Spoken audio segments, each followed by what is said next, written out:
no en la suya, sino en la propia. Y recuerden que además de estar en contacto a través de la radio de las 7:50, también tenemos un lugar en las redes sociales, nos encuentran como La Venganza Radio, y otro en el WhatsApp, 6585-5580. Vamos a hablar hoy de la ley seca en Rusia. Algún día tenemos que hablar de la ley seca en Estados Unidos, ¿no? La famosa Sí, claro. ley seca. Y de todas sus consecuencias tremendas, fue fatal para los Estados Unidos. Pero lo que pasa es que en los Estados Unidos, desde siempre, hubo mucha gente que consideraba que el alcohol era un peligro tremendo, que producía grandes daños. Así que siempre flotó en el aire la idea de que alguna vez había que prohibirlo. El mismo Lincoln hablaba mal del alcohol y decía que él no bebía nunca porque le gustaba mucho. Claro. Y entonces consideraba que era verdaderamente peligroso el asunto. Pero hablaremos de ciudades del vicio, como San Francisco, gente que vino a limpiar esas ciudades del vicio, como William Randolph Hearst, el tipo aquel, el famoso protagonista del Ciudadano. Y después muchas organizaciones y personas muy supuestamente moralistas que estuvieron abogando por la prohibición. Pero hoy hablaremos de la prohibición en Rusia. Una abstinencia nacional que sucedió en Rusia en 1914. Pero tenemos que retroceder algunos siglos. En 1552, Iván el Terrible sitió y conquistó la ciudad tártara de Kazán. Mientras masacraba a los habitantes, se detuvo lo suficiente como para quedar impresionado por las tabernas controladas por el Estado. Eran las kavaks. Los tártaros de Kazán no solo tenían un impuesto para el alcohol, sino que se quedaban con todas las ganancias. Iván, se apresuró a volver a Moscú y nacionalizó todas las tabernas rusas. Así se creó un curioso sistema manejado por el Estado. Las kavaks eran manejadas por funcionarios públicos. El tabernero era un empleado del gobierno, con la tarea de conseguir todo el dinero que pudiera en cualquier pueblo, en cualquier villa. Toda ley que necesitara para ayudarlo a aumentar el consumo de vodka entre los civiles era aprobada. Cualquier persona bien intencionada promoviendo la moderación era arrestada. Era al revés, claro, porque menguaba la recaudación. Un viajero inglés describe cómo funcionaba el nuevo sistema de Iván el Terrible.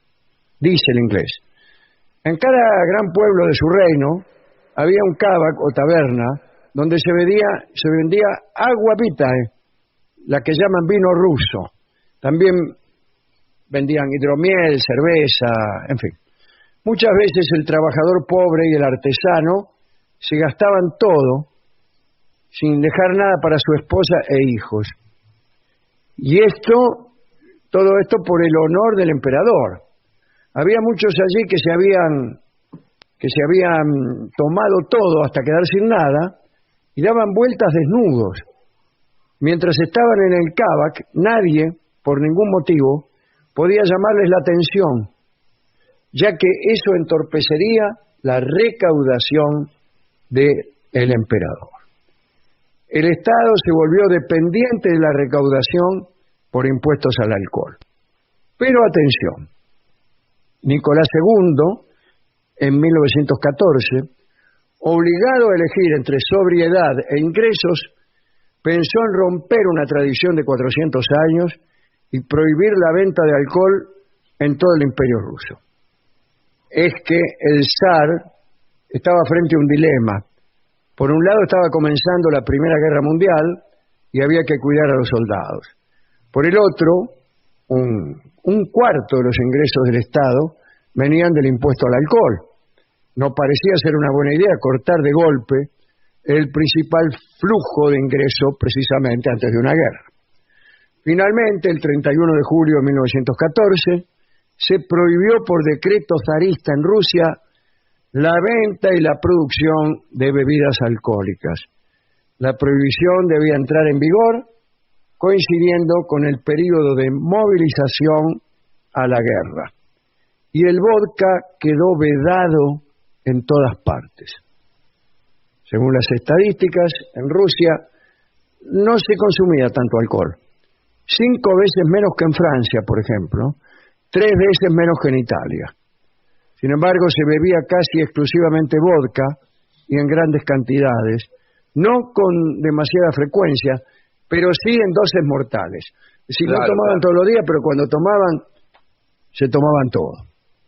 Durante la guerra ruso-japonesa, allá en 1904, las borracheras masivas entre los reclutas dificultaban la movilización y la proporción de soldados aquejados de problemas mentales era significativa.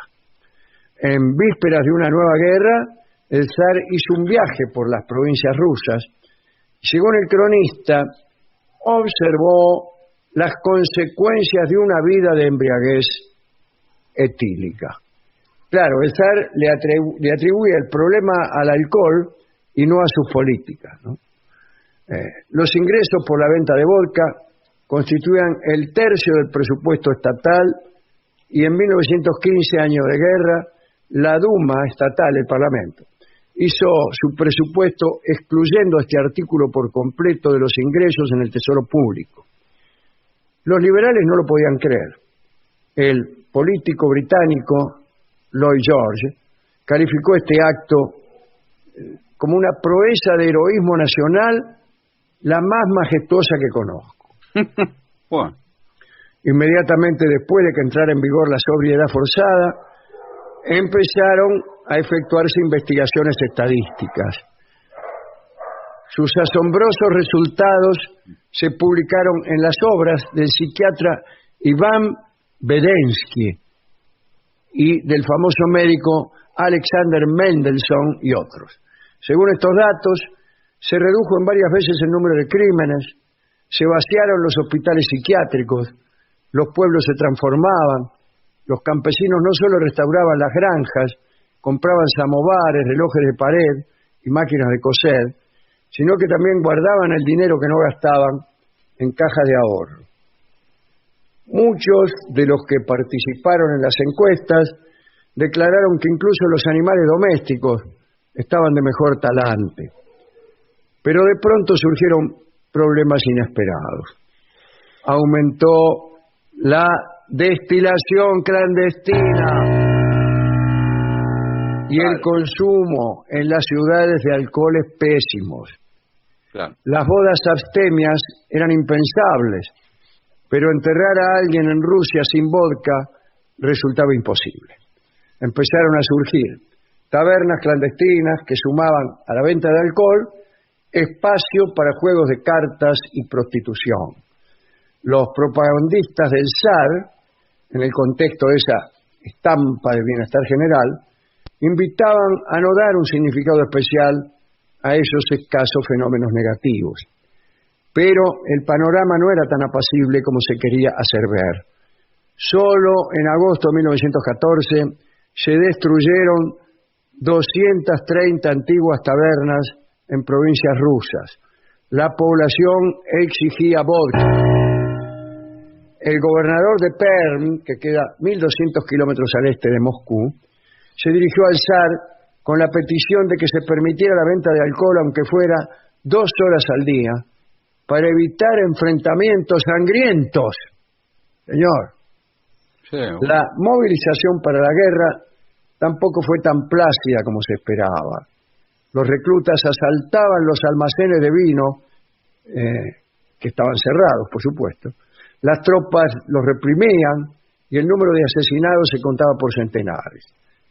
En los años de la Revolución, los saqueos de alcoholes se convirtieron en una práctica corriente. ¿Por qué? Porque Lenin sostuvo la ley seca. Los bolcheviques tuvieron que tirar por el alcantarillado toda la bodega del Palacio de Invierno, que contenía botellas por un valor de miles de rublos de oro. Yo creo que no solo lo tiraron por el alcantarillado, sino que buena parte se lo tomaron. La noche en que asaltaron el Palacio de Invierno, parece que a la mañana siguiente estaban todos con una esbornia impresionante, ¿no? Qué raro que yo acabo de leer una ingente historia del bolchevismo y en ningún momento habló el autor de esta circunstancia, la ley seca sostenida por Lenin. Yo desconocía este dato, ¿no? Pero sí la noche de la orgía en que tomaron el Palacio de Invierno y que justamente habían asaltado una bodega que era posiblemente de las más valiosas del mundo, ¿no? Y se tomaron todo. Bueno, debido a que las fábricas de vodka estaban cerradas, casi 300.000 trabajadores se quedaron sin recursos para subsistir y el Tesoro Público tuvo que pagarles una compensación. El consumo de sucedáneos de alcohol por parte de los habitantes de las ciudades fue adquiriendo unas proporciones monstruosas. La producción de alcohol berreta se multiplicó por 10. Algunas memorias escritas en los años prerevolucionarios no hablan en absoluto de una sobriedad apacible, sino de una borrachera rural generalizada. Hacían bebidas de todo lo que se presentara: acerrín, viruta, remolacha, plantas forrajeras. Además, la guerra y la ley seca causaron una oleada de toxicomanía, sobre todo en San Petersburgo. Empezó el éxito de la cocaína y el opio. Dice la crónica: precisamente la cocaína se convirtió en un elemento ineludible, no solo del peterburgués decadente, sino también del comisario revolucionario. Finalmente, el poder soviético anuló por completo la ley seca en 1925. Fue Stalin quien restauró el vodka y sus impuestos. Es que se necesitaba mucha plata para la industrialización furiosa de aquellos años. Hay testimonios de aquella época sobre el día en que se pusieron de nuevo en marcha las fábricas de alcohol.